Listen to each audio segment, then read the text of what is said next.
Imaginemos por un segundo que las palabras más sagradas, o sea, esas palabras que millones de personas usan todos los días para buscar consuelo o protección, Ajá.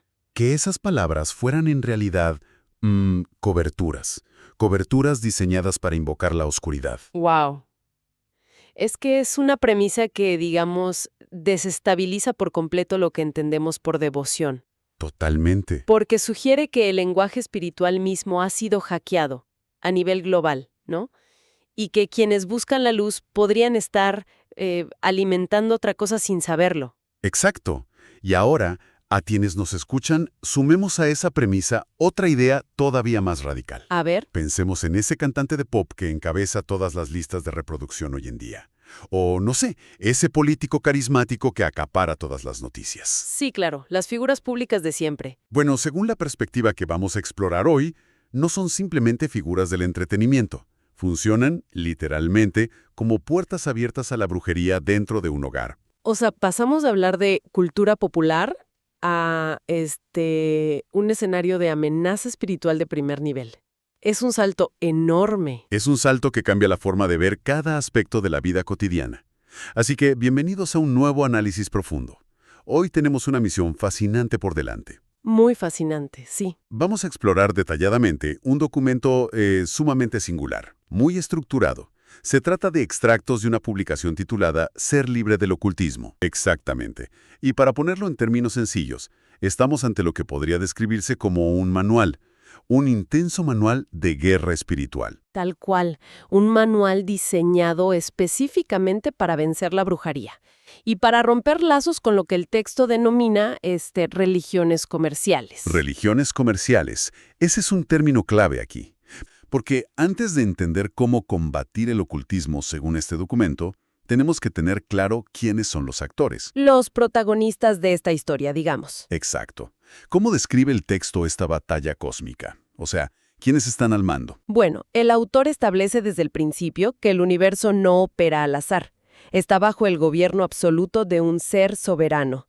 A este ser lo identifica como el Elohim llamado Yahweh. Ok. Y junto a él opera su hijo, el rey reinante llamado Yahshua. La premisa es que este gobierno celestial tiene una agenda definitiva, que es acabar con la maldad. Erradicar la brujería por completo. Sí, y transformar la tierra en un paraíso de paz. Espérate, quiero detener la marcha aquí mismo un segundo. Mencionaste Elohim. Ajá.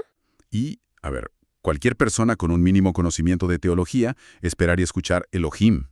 Cono, que es el término de hebreo tradicional, ¿no? Claro, es lo más común. Entonces, ¿por qué el texto usa Elohim? ¿Es un error tipográfico o, hay algo más profundo ahí? Es una observación súper crucial. Y no, te aseguro que está lejos de ser un error. En este tipo de movimientos de restauración de raíces hebreas, alterar las vocales tradicionales es, digamos, una declaración teológica enorme. Una declaración como así. O sea, el autor rechaza la pronunciación de Elohim porque considera que el hebreo moderno y las traducciones han sido corrompidos a lo largo de los siglos, ya sea por traductores antiguos o por la misma tradición rabínica. Ah, ya veo. O sea, usar Elohim, Yahweh e Yahshua es como un intento de purificar el lenguaje. Exactamente. Es retroceder en el tiempo para encontrar una pronunciación prístina, una que no esté contaminada por lo que el documento llama el sistema comercial. Y aquí es donde se pone realmente interesante la cosa. Porque para lograr esa pureza, el texto lanza una acusación monumental contra las iglesias tradicionales. Sí, no se guarda nada. Afirma categóricamente que estas instituciones han ocultado de manera deliberada esos verdaderos nombres y los han reemplazado bajo lo que el autor llama títulos genéricos o nombres falsos. Y el peso que le da a esta acusación es brutal. Además, se ilustra visualmente en la fuente de una forma muy gráfica. Hay una imagen de un hombre de aspecto muy sombrío. Sí, la vi. Está sentado frente a una mesa. Ajá, una mesa llena de libros de magia, ramas secas, símbolos esotéricos. Pero lo verdaderamente llamativo es el humo. ¿El humo de la vela? Sí, hay una vela ardiendo en esa mesa y el humo forma en el aire las palabras Dios, Cristo. ¡Wow! Esa imagen es súper provocadora, porque básicamente está diciendo que esos términos específicos, que para la mayoría del mundo occidental son los máximos símbolos de luz y salvación, Sí. en realidad actúan como un velo que encubre prácticas oscuras. Es una forma de argumentar que millones de personas están adorando en la dirección equivocada. Y sin saberlo, claro. Se me ocurre una analogía para esto. Es como intentar acceder a un sistema informático de altísima seguridad para buscar refugio durante un ciberataque. A ver, me gusta por dónde vas. Si tú metes una contraseña vencida o una clave genérica que el sistema ya no reconoce, pues el escudo de protección simplemente no se activa. Te quedas fuera. Tal cual. Y según esta visión, si no usas las contraseñas precisas, que en este caso son los nombres IAUE e IASHUA, Ujú. el sistema de protección espiritual te deja a la intemperie. Eres completamente vulnerable. ¿Es fuerte? Lo fascinante aquí es cómo esta postura redefine por completo el concepto de salvación.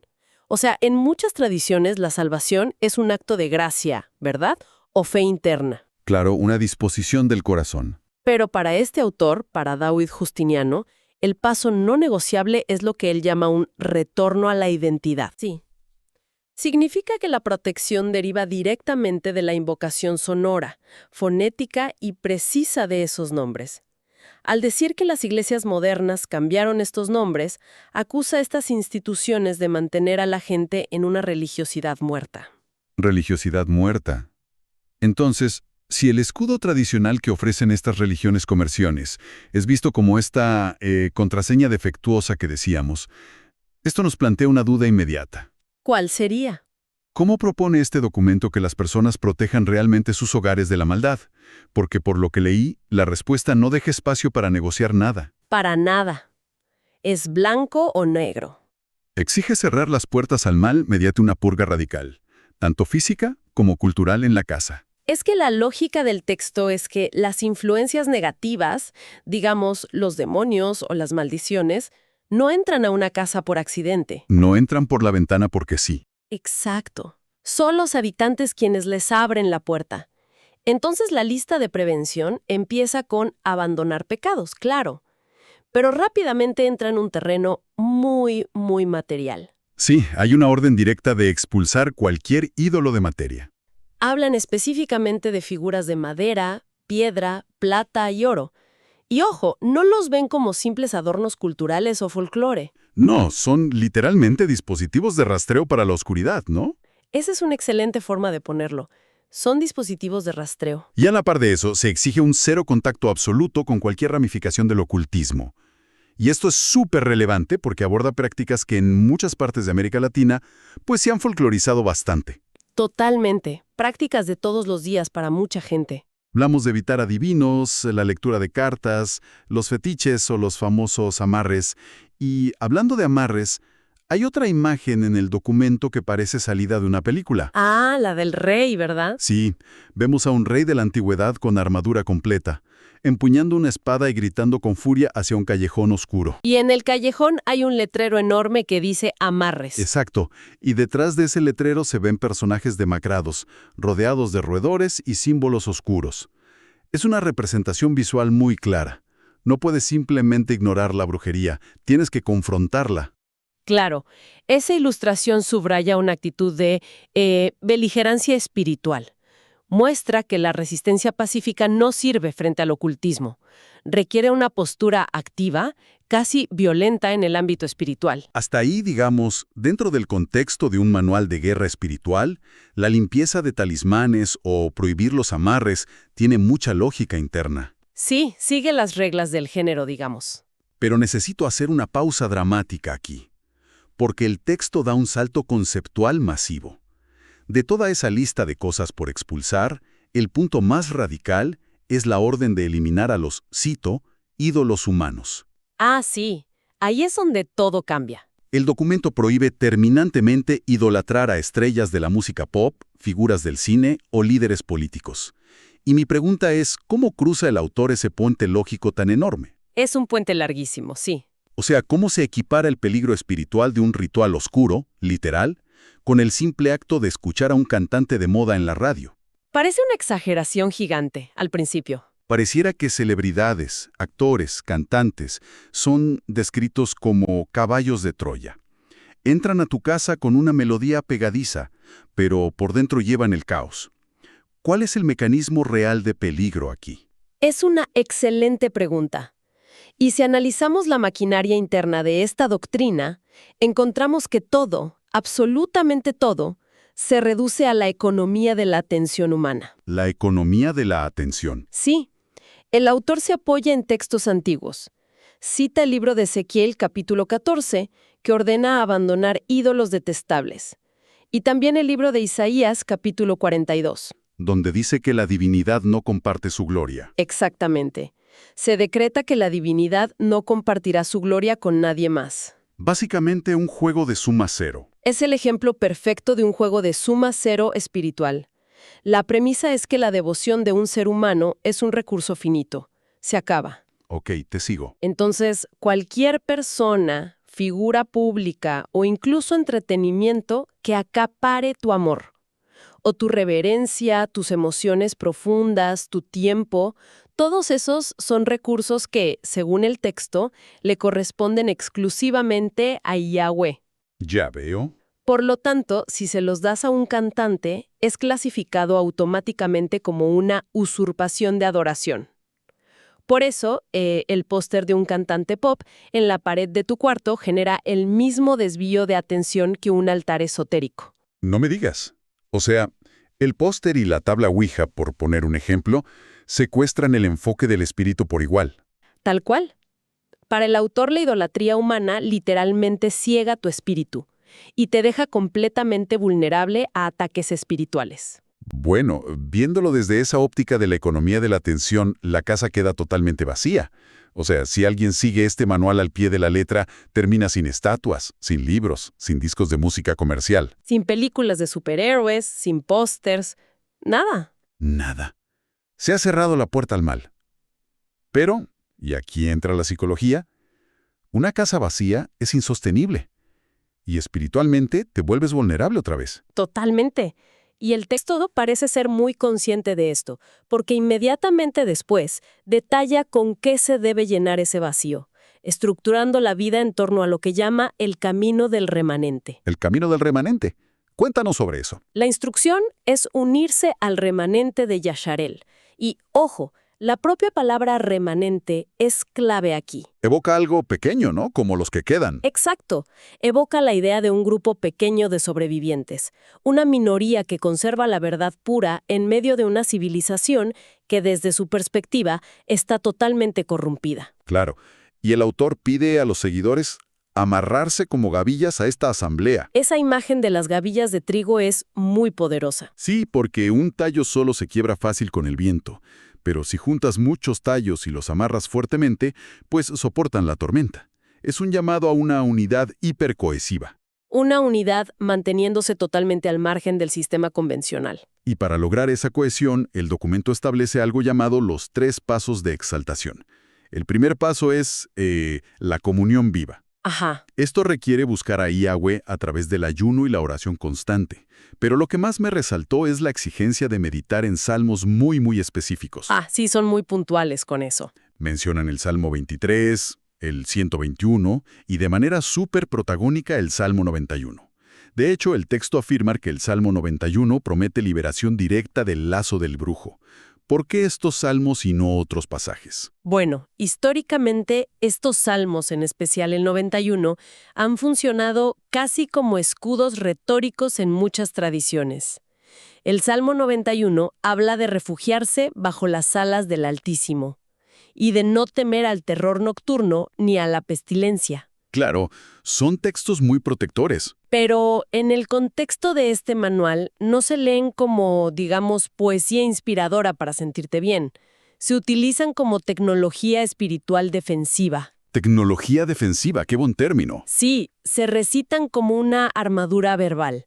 Y al combinarse con los nombres verdaderos y precisos que mencionamos antes, crean un perímetro de seguridad impenetrable contra hechizos reales. Impenetrable, lo cual nos lleva al segundo paso. ¿Qué es? La melodía del reino, porque claro, pensándolo bien, si ya se previó escuchar los éxitos de la radio o a los cantantes de pop, Tu cerebro se aburre, necesita algo. Exacto. El cerebro humano necesita algún tipo de estímulo sonoro. No puedes vivir en silencio absoluto. Entonces, la instrucción es cantar alabanzas constantemente. y la justificación de este segundo paso es brillante desde un punto de vista psicológico. A ver, explícanos por qué. El propósito de cantar estas melodías y de mantener un aprendizaje constante es desplazar físicamente los pensamientos negativos. Es, digamos, una estrategia de saturación cognitiva. Saturación cognitiva. O sea, llenar el disco duro para que no entre un virus. Exactamente. Si tu mente está procesando activamente melodías en hebreo y estás reflexionando sobre leyes divinas todo el día, simplemente no te queda espacio operativo. No tienes ancho de banda mental. Tal cual. No hay ancho de banda para que la ansiedad, las tentaciones seculares o, el miedo a la brujería echen raíces en ti. Y fíjate que esto se respalda visualmente en la revista con otra ilustración imponente. Ah, la de la fortaleza. Sí. Muestra una multitud vestida con túnicas. Están subiendo por una escalera súper iluminada hacia una enorme fortaleza de piedra. Y sobre la puerta de esa fortaleza resplandecen letras hebreas. Ajá. Las personas están cantando mientras suben. Y en la base de la montaña, envueltos completamente en la oscuridad, se quedan los que ignoran el camino. Muestra una separación brutal, total, entre dos realidades. Y esa separación desemboca en el tercer y último paso, que de hecho el autor subraya como el componente definitivo, las obras. Las obras. El documento es muy tajante. Dice, la fe sin obras es muerta. O sea, pertenecer a este remanente no se trata solo de saber pronunciar una contraseña en hebreo, o de cantar canciones todo el día para saturar la mente. Tiene que verse en la práctica, ¿no? Exacto. Se demuestra mediante el comportamiento íntegro, la honestidad absoluta y el amor mutuo dentro de esa asamblea específica. Es la validación conductual de que el escudo, la protección, está funcionando de verdad. ¿Sabes? Hay un contraste en esta sección del manual que creo que es vital resaltar para quienes nos escuchan.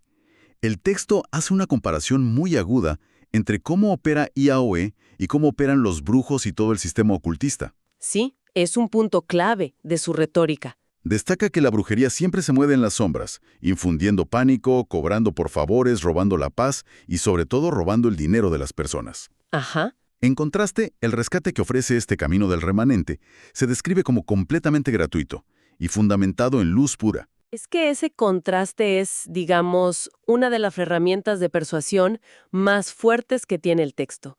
Pensemos por un segundo en el perfil de alguien que recurre al ocultismo tradicional. Suele ser alguien desesperado, claro. Totalmente.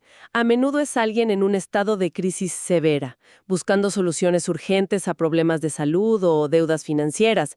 Y lamentablemente, el riesgo de explotación económica en esos círculos suele ser bastante alto. Claro, te cobran fortunas por un trabajo o un amarre. Exacto. Entonces el autor presenta el camino de Yahweh no solo como algo teológicamente superior, sino como un refugio ético. Es una liberación de esa economía transaccional oscura. Promete que la salvación no exige pagos ocultos ni sacrificios turbios. Y la promesa de esa protección no es que tima en intensidad épica para nada, porque las imágenes que acompañan esta parte final muestran figuras angelicales gigantescas. Sí, los ángeles de batalla. Exacto. Vestidos con armaduras doradas súper pesadas. Y hay un detalle en esa ilustración que me voló la cabeza y requiere explicación. Estas armaduras celestiales tienen grabado un número muy específico, el 12, 11, 17. Ajá. 12, 11, 17. Y estos seres aparecen volando, desenvainando espadas y luchando súper agresivamente contra entidades demoníacas sobre ciudades que están en llamas. Mi pregunta es, ¿qué hace un número como 12, 11, 17 en una armadura angelical? Pareciera un código de barras. Sí, parece muy moderno. Y bueno, ese tipo de numerología es súper característico en textos que buscan validar una autoridad en el presente. Aunque el documento no te da un tratado matemático explicando el número, en este género literario esos códigos suelen funcionar como marcas de tiempo. Marcas de tiempo de una revelación. Exactamente. Un número como 12.111-17 probablemente representa una fecha clave. Por ejemplo, el 11 de diciembre de 2017. Ah, claro, 12, 11, 17. Sí, podría marcar el momento exacto en que el autor o el grupo central asegura haber recibido este mandato espiritual, o cuando iniciaron formalmente el movimiento del remanente. ¡Qué interesante! Es una forma de aterrizar una batalla cósmica, que suele verse como algo intemporal y antiguo, directamente en el calendario moderno. Tal cual. Le da a la guerra espiritual una urgencia histórica inmediata. Te está diciendo que el ejército celestial está operando ahora mismo, hoy, bajo ese sello específico. Entonces, a ver, para ir resumiendo un poco, ¿qué significa todo esto que hemos analizado? Tenemos la purga de nombres religiosos genéricos. Sí. Tenemos la expulsión de ídolos físicos y humanos. La saturación cognitiva a través de salmos y canciones. Y estas fechas de revelación marcadas en armaduras doradas. Bueno, si conectamos todos estos puntos con el panorama general, lo que estamos observando es la construcción meticulosa de una contracultura integral. ¿Una contracultura integral? Sí, o sea, David Justiniano no está ofreciendo una curita espiritual o un hechizo defensivo rápido para que te sientas mejor. Está diseñando una fortaleza psicológica y sociológica. Y al exigir esta terminología hebrea súper exclusiva y demonizar el entretenimiento secular, Sí. y además establecer estas rutinas hiperespecíficas de las que hablamos, Ajá, básicamente aísla al individuo de la cultura dominante. completamente. Crea un ecosistema cerrado, altamente controlado, donde la persona encuentra orden, propósito y una sensación de invulnerabilidad frente a un mundo que desde su perspectiva es un caos hostil. Es un análisis que revela muchísimo sobre la naturaleza humana, ¿no te parece? Hemos explorado un manifiesto que toma conceptos antiquísimos de guerra espiritual y los aplica de frente, sin filtros, a nuestra realidad moderna. Sí, es un choque de mundos. Es un sistema que no acepta grises, demanda precisión lingüística absoluta, exige borrar la cultura pop de la cotidianeidad y, bueno, prescribe un estilo de vida que requiere una disciplina casi militar para mantenerte a salvo del ocultismo comercial. Y yo creo que nos muestra, de una manera muy vívida, cómo opera la búsqueda de certidumbre en las personas. Sí, la necesidad de tener respuestas claras. Claro, cuando grupos de personas desarrollan una desconfianza profunda hacia las grandes instituciones, digamos, iglesias tradicionales, los medios masivos, los sistemas comerciales de hoy. El sistema en general. Exacto. Cuando hay esa desconfianza, surgen estas cosmovisiones alternativas y absolutas. Te proveen un mapa del mundo donde las fronteras entre la luz pura y la oscuridad total están trazadas sin la menor ambigüedad. Lo cual paradójicamente me imagino que puede brindar mucha paz mental a quienes logran seguirlo al pie de la letra. Sí, muchísima. Te quita el peso de la duda. Muestra que la necesidad de sentirse protegido y de tener el control puede reescribir por completo la forma en que interactuamos con cada pequeño aspecto de nuestro entorno. Desde cómo hablamos hasta qué póster ponemos en la pared. Absolutamente.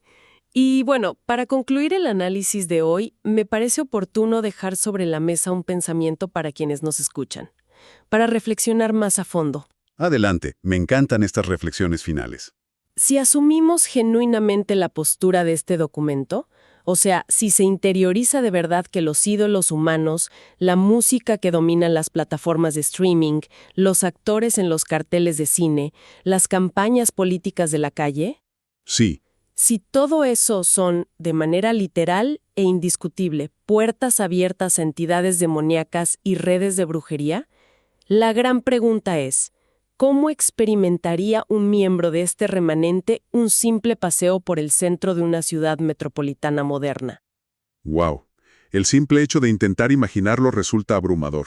Completamente abrumador. Imaginemos caminar un martes cualquiera por una avenida comercial.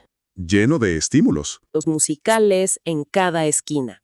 Canciones comerciales sonando a todo volumen desde las tiendas de ropa. La gente en la calle con camisetas de sus ídolos. Sí, transeúntes luciendo rostros de cantantes en la ropa. Lo que para la inmensa mayoría de la sociedad es el simple paisaje urbano, entretenimiento inofensivo de fondo que ni registramos. Ruido blanco básicamente. Claro, pero para quien vive inmerso en este sistema de creencias, Eso es navegar físicamente a través de un campo de batalla espiritual altamente activo. Está minado. Es caminar por un campo minado. Deja una gran interrogante sobre el nivel de tensión constante, ¿verdad? Sí, y la inmensa resiliencia psicológica que se requeriría. Porque tienes que vivir el día a día percibiendo la cultura humana contemporánea no como una simple distracción, sino como una amenaza real que te acecha en cada maldita esquina. Tal cual. Te cambia la forma de habitar el mundo. Nos obliga a regresar a esa idea del inicio. El póster en la habitación de un adolescente o el éxito pop sonando en la radio de un taxi. Para la mayoría de nosotros es simplemente ruido, papel, marketing. Sí. Pero para otros representa la primera línea de fuego en una guerra invisible por el alma. Bueno, gracias por acompañarnos a desglosar este fascinante e intenso rincón del pensamiento humano. Ha sido un viaje increíble. Hasta el próximo análisis profundo.